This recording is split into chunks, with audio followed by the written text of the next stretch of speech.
Alors, ça me fait plaisir d'être avec vous. Pour ceux qui...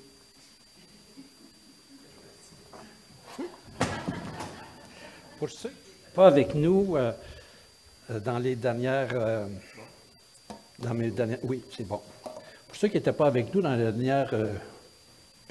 derniers mois que j'étais ici, en fait, depuis le mois de juillet ou septembre, si mon souvenir est bon, on a entrepris ensemble une série où on explore comment les récits bibliques viennent alimenter notre vision du monde, la transformer en la rendant le plus proche possible, le plus conforme possible à la version que Dieu veut donner à notre vision du monde. Et on avait dit que pour répondre à cette question-là, en fait, on est rendu à la troisième, en fait, c'est la quatrième présentation, mais on avait dit que toute vision du monde répond essentiellement à 4 questions de base. Et les 4 questions, on les avait identifiées dans toute vision du monde. La vision du monde, c'est la façon dont on voit la vie. Puis chacun d'entre nous, on porte une vision du monde. On a une façon de voir la vie, puis ça repose sur 4 questions essentiellement, c'est-à-dire les réponses qu'on apporte à 4 questions. Qui suis-je? C'est-à-dire où suis-je? Dans quelle sorte de monde? Qui suis-je? Nous, comme êtres humains, qui sommes-nous? Quel est le problème, puis quelle est la solution? Et puis, on a déjà exploré les 2 premières questions.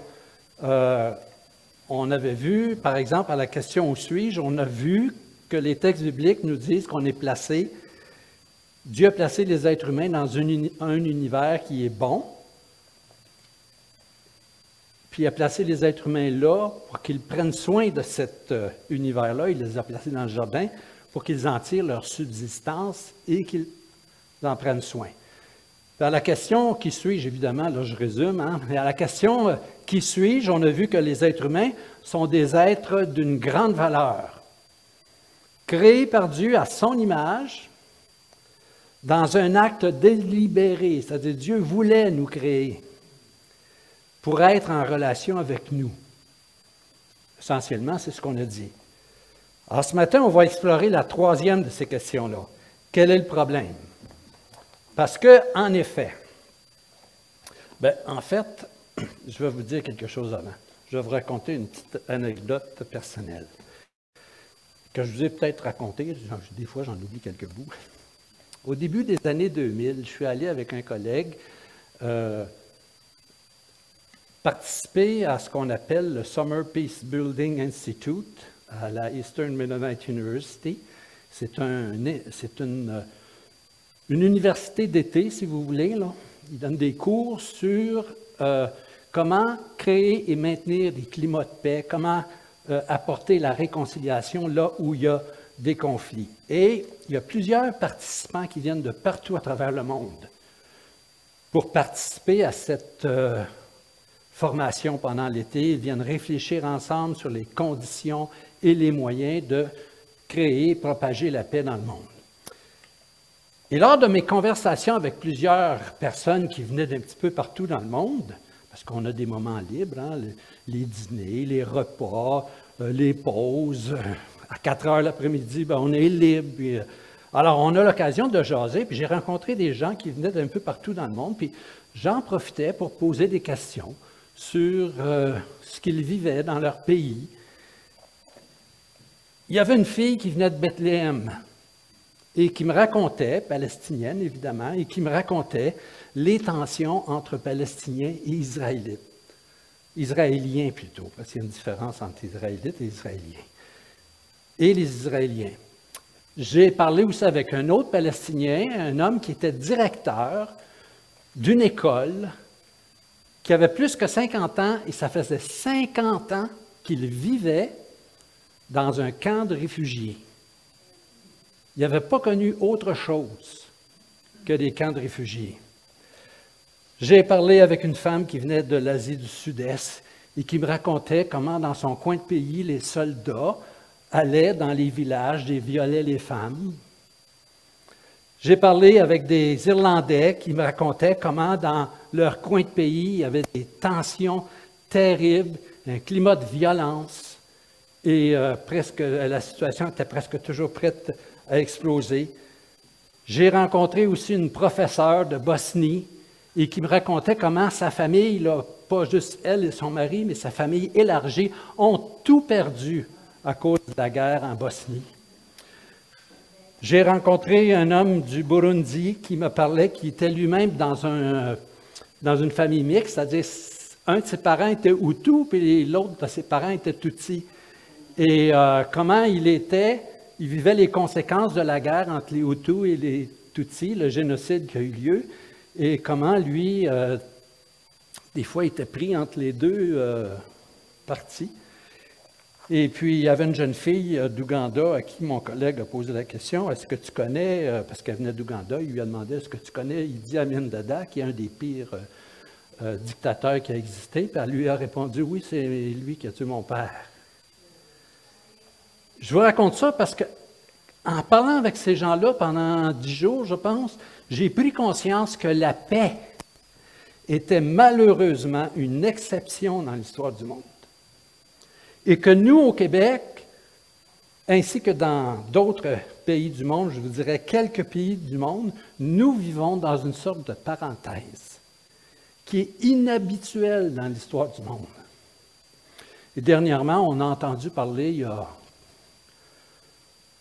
un an ou deux, là, comment la Russie a envahi l'Ukraine et les atrocités qui se pratiquent là-bas. Et dernièrement, évidemment, et on a prié pour ça ce matin, mais la tragédie inhumaine qui se passe présentement en Palestine-Israël. Alors, si la Bible nous enseigne que le monde a été créé bon par Dieu et que l'être humain créé à l'image de Dieu a une grande valeur, devant ce que je viens de vous raconter, on se rend compte que, wow, il y a un problème quelque part. Et là, la question se pose, mais c'est quoi le problème? Quel est-il? Et là, bien, pour répondre à cette question-là, on peut avoir plusieurs approches. On pourrait prendre, Melinda, s'il vous plaît, merci. On pourrait prendre une approche économique puis dire, bien, c'est à cause des injustices sociales, les riches qui exploitent les pauvres, c'est pour ça qu'il y a de la violence. On pourrait prendre une approche économique, j'ai dit, ouais, une approche sociologique, où c'est à cause des inégalités sociales, des luttes entre les classes, ou on pourrait prendre une approche socio-religieuse, dire bien, c'est à cause des tensions religieuses entre les différents groupes. Puis parfois, bien, vous savez qu'on répond à cette question-là en prenant une combinaison de ces différentes approches-là. Puis j'aimerais vous dire que chacune de ces approches apporte un éclairage sur comment répondre à cette question-là, c'est quoi le problème. Je vous raconte une autre histoire. J'ai lu un rapport, il y a peut-être 2-3 ans, qui parlait l'histoire d'une église locale en Inde, qui a été attaquée par des membres d'une classe dirigeante, l'élite de la population dans cette région du monde-là. Vous savez qu'en Inde, le système social est organisé en castes. Hein? Les castes, c'est des groupes sociaux et ils sont divisés là. Puis si vous êtes né dans un groupe social particulier, vos grands-parents étaient là, vos parents étaient dans ce groupe-là, vous êtes dans ce groupe-là, vos enfants vont être dans ce groupe-là, puis il n'y a pas de mobilité sociale, vous êtes pris là. Et il y a des métiers, des professions, des tâches qui sont rattachées à chaque caste. Alors, si vous êtes dans la caste qui je sais pas moi, qui nettoie les latrines, ben vous allez nettoyer les latrines toute votre vie. Puis si vous êtes dans la caste qui dirige les grandes entreprises, ben, vous allez diriger les grandes entreprises vous aussi. Il n'y a pas de mobilité. Puis il y a un groupe qu'on appelle les Dalis, qui ne font même pas partie de ce système de caste-là. Vous en avez peut-être entendu parler parce qu'on les appelle les intouchables. Si vous connaissez un petit peu l'histoire de l'Inde, il y a un groupe qu'on appelle les intouchables. Ils ne sont même pas dans ce système de caste-là, ils sont à l'extérieur. Évidemment, les intouchables, les Dalis, ben, ils se font abuser, exploiter par tout le monde. Et cette Église chrétienne-là avait décidé, en réponse à l'invitation de Jésus d'aimer son prochain, de venir en aide à ces gens-là.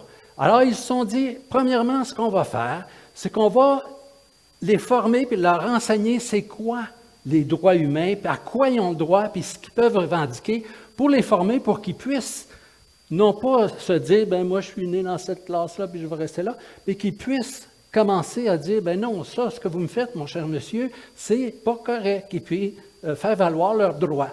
En plus de ça, on va leur donner une formation pour qu'ils puissent apprendre un métier autre et qu'ils puissent ainsi commencer peut-être à faire un petit peu d'amélioration de leurs conditions de vie. Et c'est là que le groupe social qui dirigeait cette société-là, l'élite religieuse, qui était majoritairement hindou-orthodoxe, sont venus attaquer l'Église parce qu'ils se sont dit, « Hey, s'ils font ça, il faut les empêcher, parce que s'ils font ça, nous, on perd de la main-d'œuvre à bon marché, parce que ces gens-là étaient des grands propriétaires, puis ils engageaient les intouchables, parce qu'ils ne revendiquaient jamais, ils les payaient presque pas, ils les abusaient, ils les exploitaient. Et les chrétiens, en les formant, en leur donnant tout ce qu'ils voulaient faire avec eux pour les aider à sortir de cette situation-là, bien, ce qu'ils faisaient, c'est qu'ils étaient en train de changer les structures sociales, les structures économiques, et ces gens-là, qui étaient dans l'élite, ont dit « Hey, on ne peut pas laisser faire ça, parce que nous autres, on y perd bien trop dans ça. » Et ils ont attaqué ce groupe-là. La question est, c'est quoi le problème ici? Est-ce que c'est un problème religieux, c'est-à-dire des hindous qui persécutent des chrétiens? On pourrait dire oui. Est-ce que c'est un problème économique, c'est-à-dire il y a la disparition d'une main-d'œuvre à bon marché, puis les propriétaires d'entreprises, les grands propriétaires, ils perdent là-dedans parce qu'ils sont obligés de payer plus cher? Ou est-ce que c'est un problème sociologique, c'est-à-dire un bouleversement de l'organisation sociale? En fait, chacun de ces facteurs-là, qu'ils soient économiques, sociologiques ou socio-religieux, bien, chacun de ces facteurs-là contribue au problème que je vous ai décrit. Mais au-delà de l'économie, au-delà des rapports sociaux, au-delà des rapports de force puis des idéologies religieuses, pour quelles raisons les êtres humains s'exploitent-ils? Pour quelles raisons les êtres humains se dominent-ils les uns les autres? Se font-ils du mal les uns aux autres, plutôt que de prendre soin des uns des autres? Et ce matin, bien, ce que je me propose de faire avec vous, c'est de jeter un regard au-delà des structures économiques, sociales et religieuses qui postulent, et ce regard-là postule que ces mots ont pour cause une problématique plus fondamentale encore, enracinée dans le cœur même de l'être humain. Vous rappelez-vous la parole de Jésus qui disait « c'est de l'abondance du cœur que la bouche parle ». Mais on pourrait dire c'est de l'abondance du cœur que nous agissons aussi. Ce qu'on a dans le cœur, c'est ce qu'on fait. Alors le problème est là, dans le cœur. Alors je vous propose non pas une réponse économique, sociologique ou socio-religieuse, mais je vous propose une réponse biblique, théologique, qui est basée sur la révélation biblique. Et que nous disent les récits bibliques pour répondre à cette question-là? Quel est le problème? Qu'est-ce que nous dit le texte biblique? Et on va regarder un récit qu'on retrouve dans la Genèse, le récit de la chute, pour en tirer certains éléments de réponse. Alors regardons le texte de la Genèse. Au chapitre 3, versets 1 à 13. On l'affiche à l'écran. Et je vais le lire ici dans ma Bible. Genèse, chapitre 3, versets 1 à 13.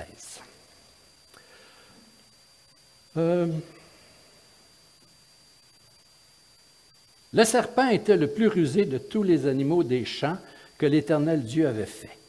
Il dit à la femme, « Dieu a-t-il réellement dit, vous ne mangerez pas de tous les arbres du jardin? » La femme répondit au serpent, « Nous mangeons du fruit des arbres du jardin. Mais quant au fruit de l'arbre qui est au milieu du jardin, Dieu a dit, vous n'en mangerez point et vous n'y toucherez point, de peur que vous ne mouriez. » Alors le serpent dit à la femme, « Vous ne mourrez point. Mais Dieu sait que le jour où vous en mangerez, vos yeux vont s'ouvrir et vous serez comme des dieux connaissant le bien et le mal. » La femme vit que l'arbre était bon à manger et agréable à la vue, et qu'il était précieux pour ouvrir l'intelligence. Elle prit de son fruit et en mangea. Elle en donna aussi à son mari, qui était auprès d'elle, et il en mangea. Les yeux de l'un et de l'autre s'ouvrirent. Ils connurent qu'ils étaient nus. Et ayant cousu des feuilles de figuier, ils s'en firent des ceintures. Alors ils entendirent la voix de l'Éternel Dieu qui parcourait le jardin vers le soir, et l'homme et la femme se cachèrent loin de la face de l'Éternel Dieu au milieu des arbres du jardin. Mais l'Éternel Dieu appela l'homme et lui dit, « Où es-tu? » Il répondit, « J'ai entendu ta voix dans le jardin et j'ai eu peur, parce que je suis nu et je me suis caché. » Et l'Éternel Dieu dit, « Qui t'a appris que tu étais nu? Est-ce que tu as mangé de l'arbre dont je t'avais défendu de manger? » Et l'homme répondit, « C'est la femme que tu as mis après de moi, qui m'a donné de l'arbre, et j'en ai mangé. » Et l'Éternel Dieu dit à la femme, « Pourquoi tu fais cela? » Et la femme répondit, « C'est le serpent qui m'a séduite, et j'en ai mangé. » Voilà l'histoire de la chute. Qu'est-ce qu'on nous raconte dans ce récit-là? Bon, d'abord, comme on l'a dit, Dieu a créé l'univers bon. Les êtres humains, il les a créés à son image. Il les place dans le jardin qu'il a lui-même créé pour qu'ils en prennent soin et qu'ils en tirent leur subsistance. Il donne des instructions aux êtres humains qu'ils peuvent manger de tous les fruits, sauf celui de l'arbre de la connaissance du bien et du mal, parce que le jour où ils en mangeront, ils vont mourir. Le malin vient auprès d'eux en leur disant, « Ce n'est pas vrai. C'est pas vrai. Vous ne mourrez pas du tout.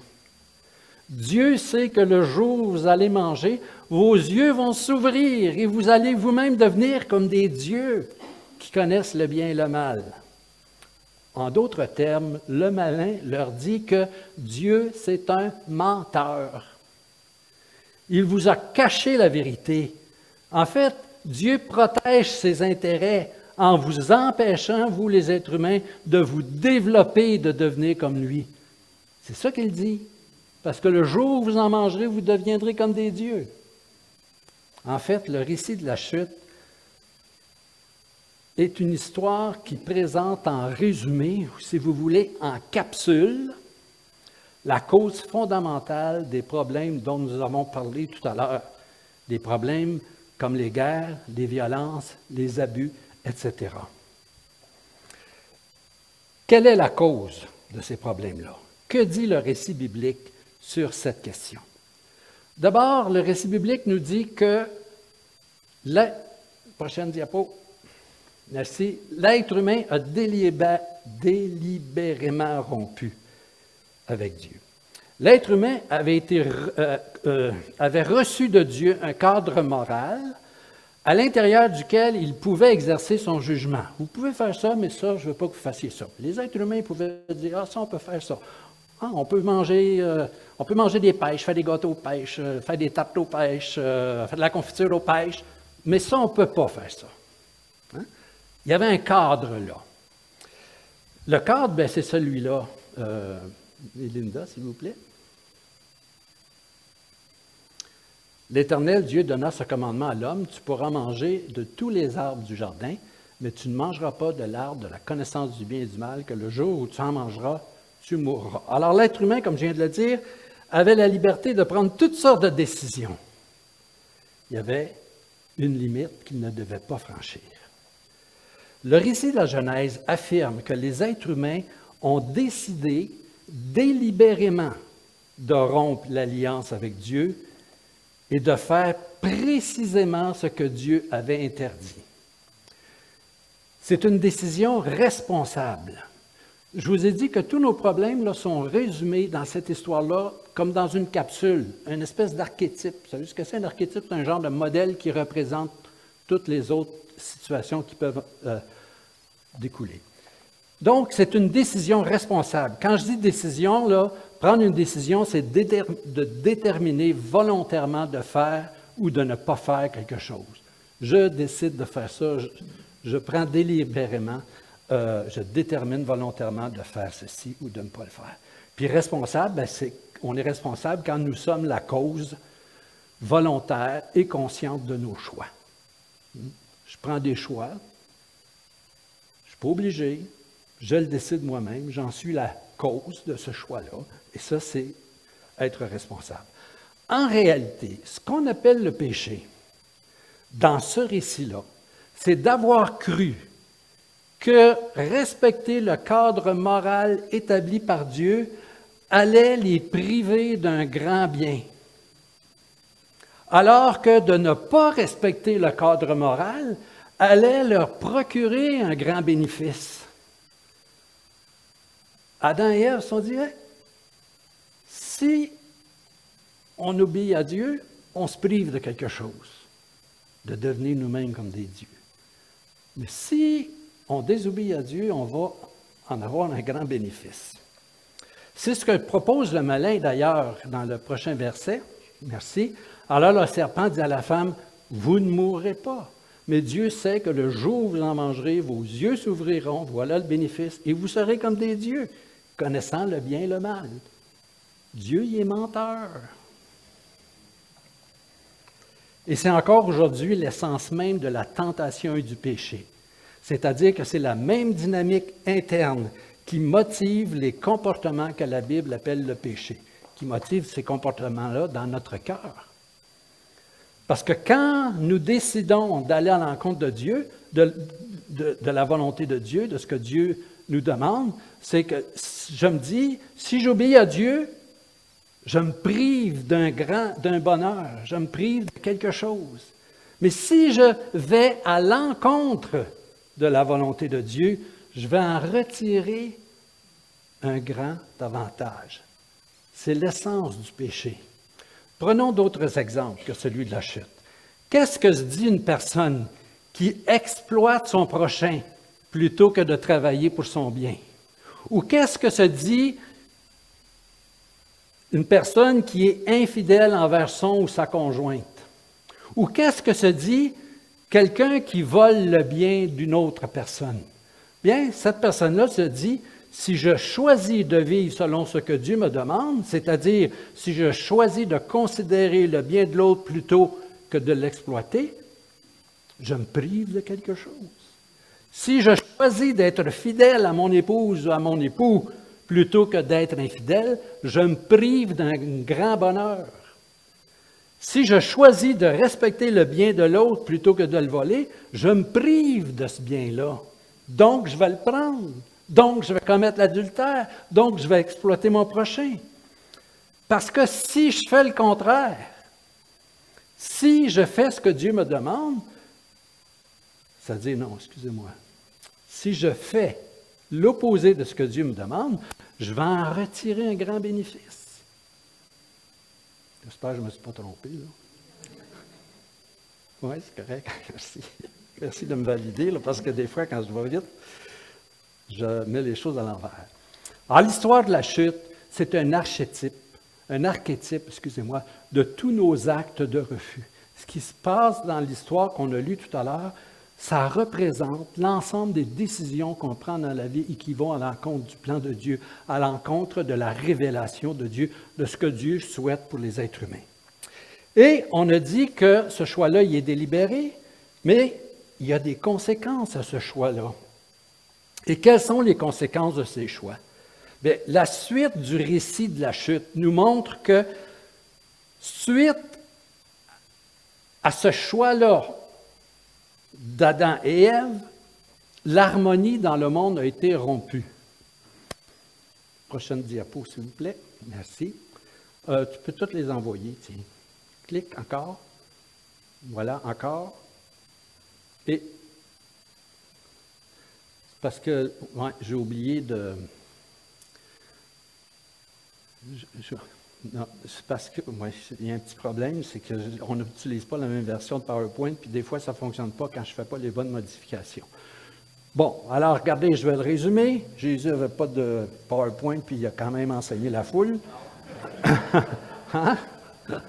Alors, je ne veux pas me comparer à Jésus, c'est juste pour dire que ça n'a pas toujours existé, ça. L'harmonie dans l'univers a été brisée suite au péché. L'harmonie entre Dieu et les êtres humains, l'harmonie en l'être humain lui-même, l'harmonie entre les êtres humains et l'harmonie entre l'être humain et la nature. C'est ce qu'on voit dans les Écritures. Suite à cette désobéissance-là, Tout ça a été rompu. Et c'est ce qui ne va pas dans le monde aujourd'hui. Ce sont les conséquences du bris de cette harmonie-là à cause de la décision et des décisions subséquentes que nous prenons de ne pas suivre les enseignements de Jésus-Christ. Nous sommes incapables de maintenir l'harmonie sans l'aide de Dieu. Une autre manière de ramener ça à une représentation simple, ça serait de dire que le péché, c'est d'agir à l'encontre des deux plus grands commandements selon Jésus. Et les deux plus grands commandements, c'est quoi? Tu aimeras le Seigneur ton Dieu de tout ton cœur, ton âme, ta pensée, et tu aimeras ton prochain comme toi-même. Jésus dit que ça résume toute la loi et les prophètes. Mais le péché, c'est agir à l'encontre de ça, tout simplement. Si je reprends le raisonnement que le malin a utilisé, je pourrais dire que aimer Dieu, aimer mon prochain, ça serait de me priver d'un grand bien.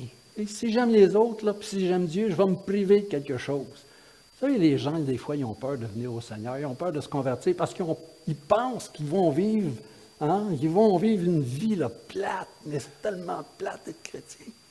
Ils devraient venir des fois à nos repas. Comment on a du plaisir ensemble. Les gens pensent que s'ils obéissent à Dieu, ils vont se priver d'un grand bien. Et si ils agissent à l'encontre de l'amour de Dieu et de l'amour du prochain, ils vont en retirer un grand bénéfice.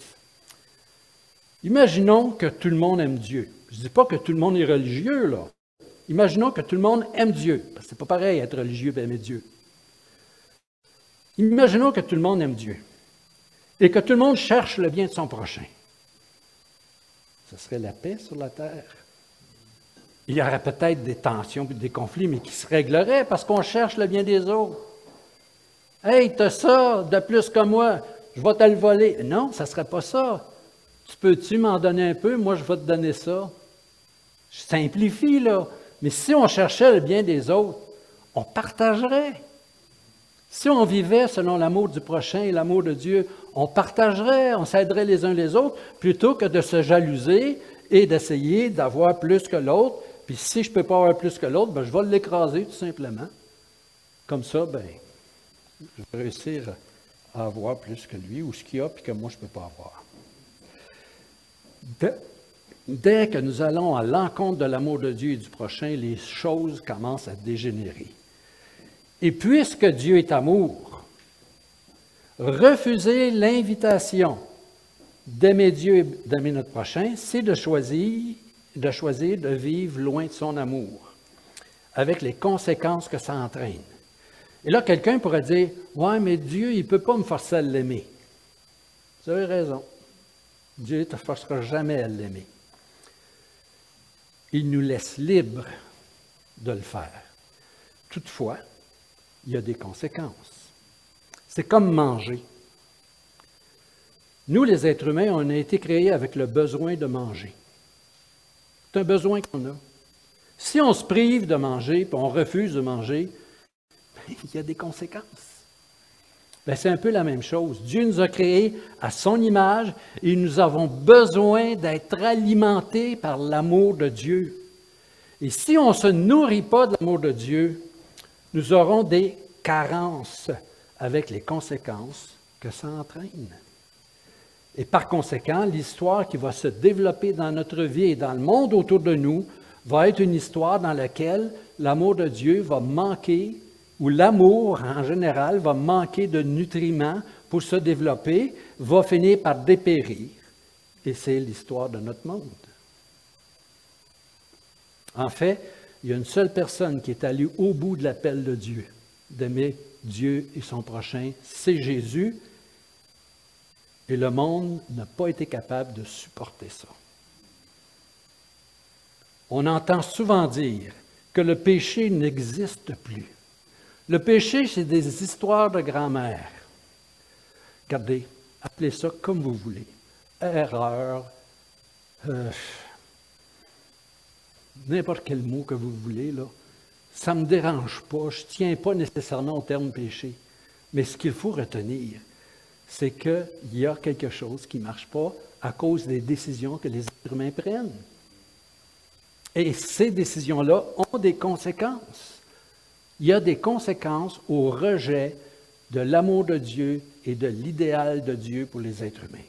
Et les conséquences, bien, sont la rupture de l'harmonie dans chacun des domaines que j'ai énumérés tout à l'heure.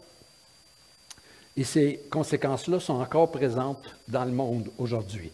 Par exemple, l'harmonie entre les êtres humains et Dieu a été brisée. On le voit dans la Genèse, dans le texte qu'on a lu tout à l'heure. Adam et Ève sont chassés du jardin. Ils ne sont plus en communion. Ils n'ont plus accès à Dieu directement comme ils l'avaient, constamment, à tous les jours. Bien, aujourd'hui, les conséquences de ça, bien, c'est l'asservissement religieux qui existe dans notre monde, les rituels compulsifs que les gens se donnent pour remplacer le besoin de Dieu. Alors, ils ont ce besoin-là, puis comme Dieu n'est pas là parce qu'ils ne le veulent pas dans leur vie, bien, ils développent des rituels, des façons de faire, de la superstition pour remplir, essayer de combler là, ce vide-là. Les sectes religieuses, c'est pour essayer de combler ce vide-là. Les abus religieux, le fanatisme religieux, tout ça sont des conséquences du fait que l'être humain ou l'harmonie entre les êtres humains et Dieu a été rompue. L'harmonie dans l'être humain a été brisée. Dans le texte de la Genèse, on voit que la honte est apparue. Hein, ils se sont cachés, ils se sont fait des pagnes, des ceintures pour se cacher. Pourquoi? Parce qu'il y avait honte. La honte est apparue. La culpabilité et la peur est apparue. Ils sont allés se cacher. Ils ont entendu Dieu qui s'en venait, ils sont allés se cacher. Pourquoi? Il y avait honte, il y avait peur. Ils ne connaissaient pas ça avant. Ça, c'est des conséquences de nos actes mauvais. Le refus des responsabilités personnelles. Dieu dit, comment ça fait que tu sais ça? Est-ce que tu aurais mangé du fruit que je t'avais interdit de manger? C'est pas moi, c'est elle. C'est elle, la femme que toi, tu as mise à côté de moi. C'est elle qui m'entraînait. Dieu se tourne vers la femme et lui dit, est-ce que tu aurais mangé de ce fruit-là? C'est pas de ma faute, c'est le serpent. C'est lui. Regardez, ce n'était pas la faute du serpent. C'est elle qui a pris la décision. Elle ne prend pas la responsabilité, Adam non plus. Et ça, bien, ça l'a entraîné toutes sortes de choses qui ont des conséquences encore aujourd'hui, comme les craintes que nous avons. Hein, on a toutes sortes de craintes. On vit avec ces bébites-là encore aujourd'hui. Bien, pas vous autres, mais moi, là. Hein, les angoisses, les affaires qui nous réveillent à 3 heures la nuit, là, puis hein? C'est des conséquences. Les dysfonctions psychologiques, plus on refoule ces choses-là, plus elles prennent de la place dans nous, puis certaines développent des dysfonctions psychologiques. L'harmonie en l'être humain a été brisée. Suite à cet acte-là, l'harmonie entre les êtres humains a été détruite. Adam accuse Ève. Hey, savez-vous qu'avant ça, là, Adam n'avait jamais accusé Ève de rien? C'était le couple parfait. Et là, il dit, c'est elle. Puis Ève, qu'est-ce qu'elle fait? Hein? Ben, elle porte sa responsabilité sur un autre. Et si vous continuez à lire au chapitre 4, Caïn tue Abel. Imaginez-vous la première fois que Adam et Ève se sont promenés, là, puis qu'ils ont trouvé un corps qui était là. « Hey, notre fils, il dort. Réveille-toi, c'est pas le temps de... » Non, il ne répond pas. Il n'avait jamais vu ça. Il n'avait jamais vu ça. Caïn tue Abel. La vengeance de Lémec, un petit peu plus loin, au chapitre 4, toujours de la Genèse. Lémec dit, pour ma blessure, en tout cas, je vais me venger 77 fois. Là, c'est ça. Regardez, il y a des pays qui sont en guerre aujourd'hui, qui ont eu des attaques terribles. Mais la réponse est encore pire. Je vais me venger 77 fois.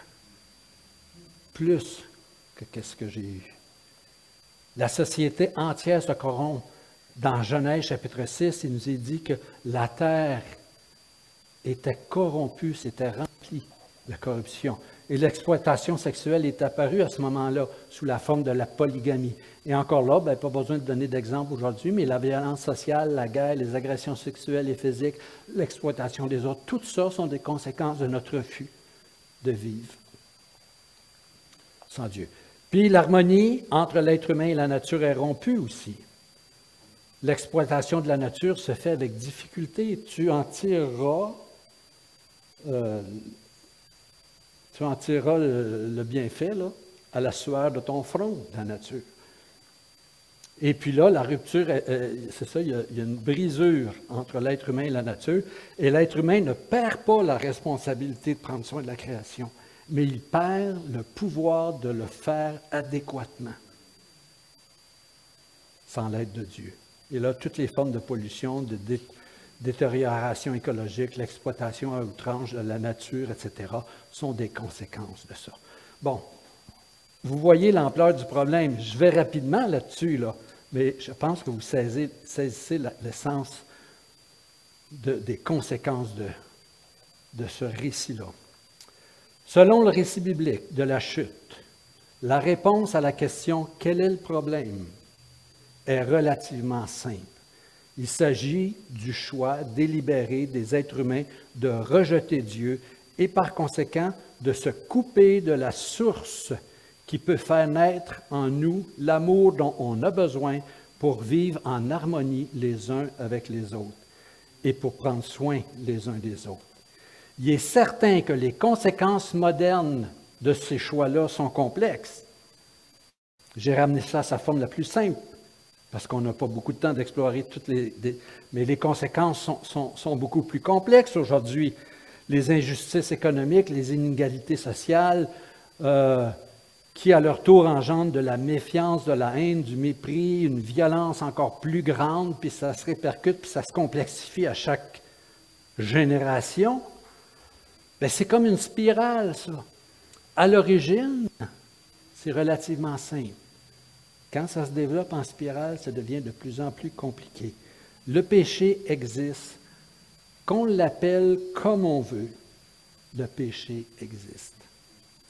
Il est la conséquence d'un refus de vivre en harmonie avec l'idéal que Dieu nous a donné.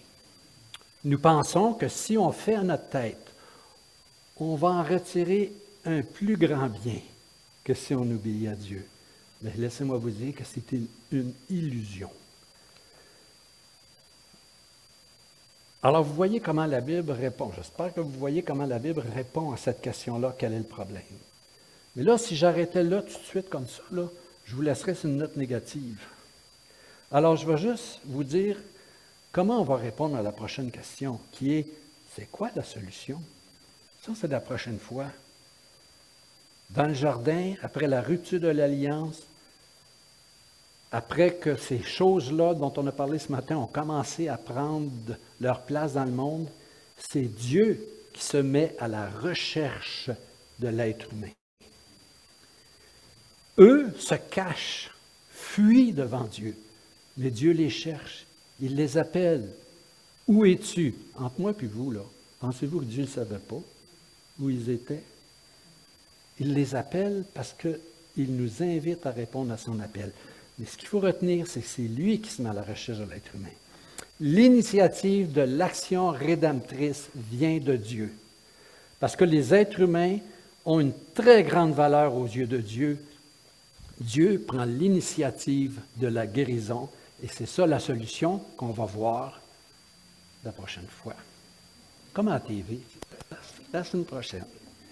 On va y revenir une autre fois, que le Seigneur puisse nous aider à réfléchir à ces choses, à méditer ces choses pour qu'on puisse marcher dans ses voies.